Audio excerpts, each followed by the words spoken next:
வணக்கம். தமிழொலியின் இரவு நேர பிரதான செய்திகள். முதலில் தலைப்புச் செய்திகள்.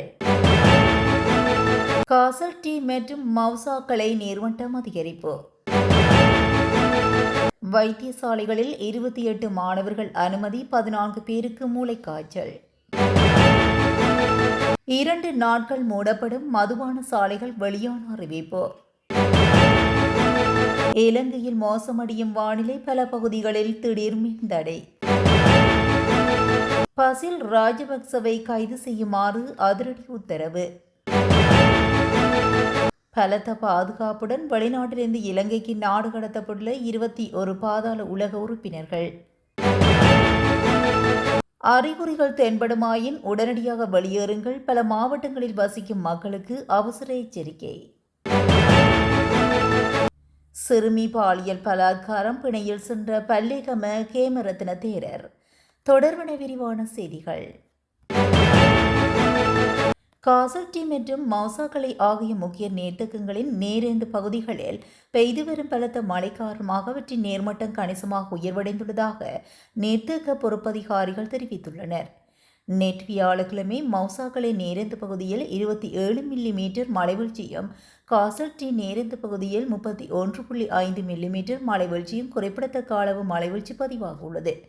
கடந்த சில நாட்களாக நிலவிய வறட்சியான காலநிலை காரணமாக இந்த நீர்த்தேக்கங்களின் நீர்மட்டம் பெருமளவில் குறைந்திருந்த நிலையில் தற்போது பெய்து வரும் தொடர் மழை நீர்மின் உற்பத்தியை சீராக பேண சாதகமாக அமைந்துள்ளதாக பொறியியலாளர்கள் குறிப்பிட்டுள்ளனர்.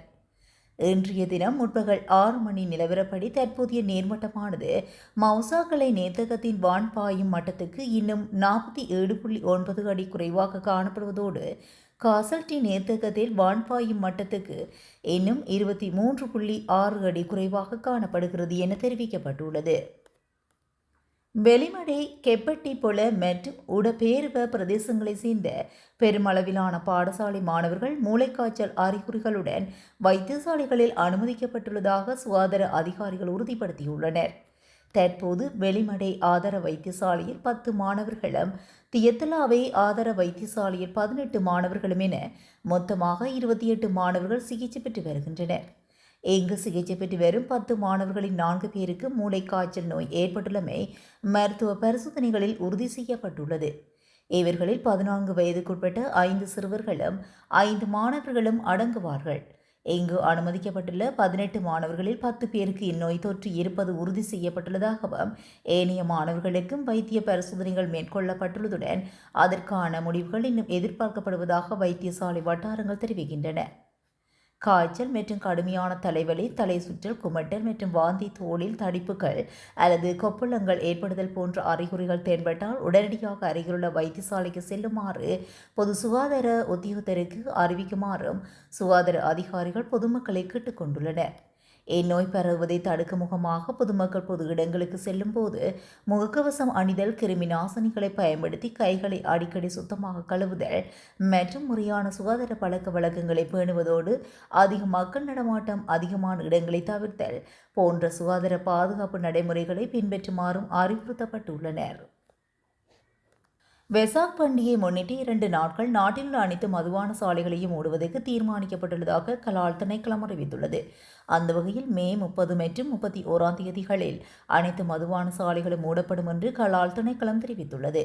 குறித்த நாட்களில் கலால் உரிம சட்டங்களை மீறி செயல்படும் மதுபான சாலைகள் மற்றும் சட்டவிரோதமாக மதுபானம் விற்கும் இடங்கள் மீது சட்ட நடவடிக்கை எடுக்குமாறு அதிகாரிகளுக்கு ஆணையாளர் அறிவுறுத்தியுள்ளார்.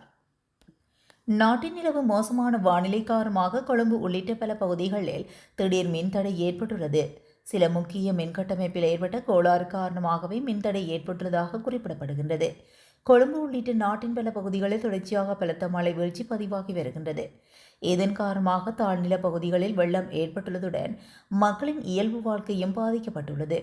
இந்த நிலையில் அடுத்த சில மணித்தியாலங்களிலும் தொடர்ச்சியாக கனமழை பெய்வதற்கான சாத்தியங்கள் நிலவுவதாக வளிமண்டலவியல் திணைக்களம் அறிவித்துள்ளது. மேலும் நாட்டின் பல பகுதிகளில் பெய்த கனமழையின் காரணமாக 6 மாவட்டங்களில் உள்ள 16 பிரதேச செயலக பிரிவுகளுக்கு முதல் 2ஆம் மற்றும் 3ஆம் நிலை நிலச்சரிவு எச்சரிக்கைகளை விடுத்துள்ளமையும் குறிப்பிடத்தக்கது. முன்னாள் நிதியமைச்சர் பசில் ராஜபக்சவை கைது செய்யுமாறு நீதிமன்றம் உத்தரவிட்டுள்ளது. இந்த உத்தரவை மாத்தறை நீதவான் நீதிமன்றம் இன்று பிறப்பித்துள்ளது. மாத்தறை பிரவுன்ஸ் கில்லில் உள்ள 1.5 ஏக்கர் தென்னந்தோப்பு கொள்முதல் தொடர்பான வழக்கில் அவருக்கு பிடியாணை பிறப்பிக்கப்பட்டுள்ளது. ஏற்கனவே மெல்வானி இல்லம் தொடர்பில் பசில் ராஜபக்ச சிக்கிய நிலையில் ஏற்கனவே பல ராஜபக்சர்கள் மீது பல்வேறு குற்றச்சாட்டுகள் சுமத்தப்பட்டுள்ள நிலையில் விசாரணைகள் இடம்பெற்று வருகின்றமை குறிப்பிடத்தக்கது. துபாயில் இருந்து நாடு கடத்தப்பட்டதாக கூறப்படும் 21 பாதாள உலக குழு உறுப்பினர்கள் இன்று காலை நாட்டுக்கு அழைத்து வரப்பட்டுள்ளனர். இந்த பாதாள உலக குழு உறுப்பினர்களில் மகபத்தே சாமர மற்றும் கொடுத்துமிந்த ஆகியோரும் அடங்குவதாக தெரிவிக்கப்பட்டுள்ளது.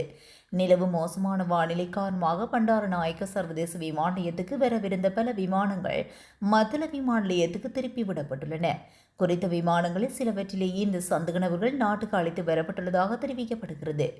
மகவத்தே சாமர மெத்திய குற்ற புலனாய்வு பணியகத்திடம் ஒப்படைக்கப்பட உள்ளதுடன் ஏனைய சந்தேக நபர்கள் தொடர்பிலும் மேலதிக விசாரணைகள் மேற்கொள்ளப்பட உள்ளதாக போலீசார் தெரிவித்துள்ளனர்.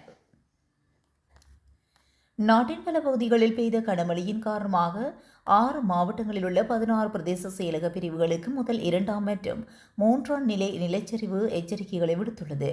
தேசிய கட்டிட ஆராய்ச்சி நிறுவனம் இன்று காலை இந்த எச்சரிக்கையை விடுத்துள்ளது. கொழும்பு, கம்பகா, களுத்துறை, கேகாலை, நுவரெலியா மற்றும் இரத்தினபுரி ஆகிய மாவட்டங்களுக்கே மண்சரிவு அபாய எச்சரிக்கை விடுக்கப்பட்டுள்ளதாக தேசிய கட்டிட ஆராய்ச்சி நிறுவனம் தெரிவித்துள்ளது. நிலையொன்று எச்சரிக்கை விடுக்கப்பட்ட பகுதிகளில் கடந்த 24 மணி நேரத்தில் 75 மில்லிமீட்டருக்கும் அதிகமான மழையும், நிலை 2 எச்சரிக்கை விடுக்கப்பட்ட பகுதிகளில் 100 மில்லிமீட்டருக்கும் அதிகமான மழையும், நிலை 3 சிவப்பு எச்சரிக்கை விடுக்கப்பட்ட பகுதிகளில் 150 மில்லிமீட்டருக்கும் அதிகமான மழையும் பதிவாகியுள்ளது. இந்த நிலையில் மண் சரிவு ஏற்படுவதற்குரிய அறிகுறிகள் தென்படுமாயின் உடனடியாக குறித்த பகுதிகளிலிருந்து வெளியேறி துறைசார் அதிகாரிகளுக்கு அறிவிக்குமாறு பொதுமக்கள் அறிவுறுத்தப்பட்டுள்ளனர். சிறுமி ஒருவரை பாலியல் பலாத்காரம் செய்ததாக குற்றம் சுமத்தப்பட்டுள்ள அட்டமஸ் தானாதிபதி பல்லேகம கேமரத்ன தேரரை பிணையில் அனுப்பி அனுராதபுர நீதவான் நீதிமன்றம் உத்தரவிட்டுள்ளது. தலா 5 மில்லியன் ரூபாய் பெறுமதியான 2 சரீர பிணைகள் மற்றும் 1 லட்சம் ரூபாய் ரொக்கெட் பிணையில் அடிப்படையில் அவர் விடுவிக்கப்பட்டுள்ளார். பிணை நிபந்தனைகள் மீறப்பட்டாலோ அல்லது சாட்சிகளுக்கு செல்வாக்கு செலுத்த ஏதேனும் முயற்சிகள் மேற்கொள்ளப்பட்டாலோ பிணை உத்தரவு ரத்து செய்யப்படும் என நீதவான் மேலும் எச்சரித்துள்ளார். அத்துடன் சந்தேக நபருக்கு வெளிநாட்டு பயண தடையும் நீதிமன்றத்தினால் விதிக்கப்பட்டுள்ளது. இதற்கிடையில் விளக்கமறியலில் வைக்கப்பட்டிருந்த போது தேசிய மருத்துவமனையின் சிகிச்சை பெற்று வந்த கேமரத்ன தேரர் நேற்று பிற்பகல் சிறைச்சாலை மருத்துவமனைக்கு மாற்றப்பட்டார். முன்னதாக கம்பகா பிராந்திய காவல்துறை சிறுவர் மற்றும் மகளிர் பணியகத்தினரால் கைது செய்யப்பட்ட அவர் இன்று வரை விளக்கமறியலில் வைக்கப்பட்டிருந்தார். இந்த நிலையிலேயே அவர் அனுராதபுரம் தலைமை நீதவான் நீதிமன்றத்தில் முற்படுத்தப்பட்டதை அடுத்து பிணையில் செல்ல அனுமதிக்கப்பட்டுள்ளார். இத்துடன் தமிழொலியின் இன்றைய நாளுக்கான பிரதான செய்திகள் அனைத்தும் நிறைவடைகின்றன. தொடர்ந்தும் செய்திகளோடு இணைந்திருக்க தமிழொலி ஊடகத்துடன் இணைந்திருங்கள். நன்றி, வணக்கம்.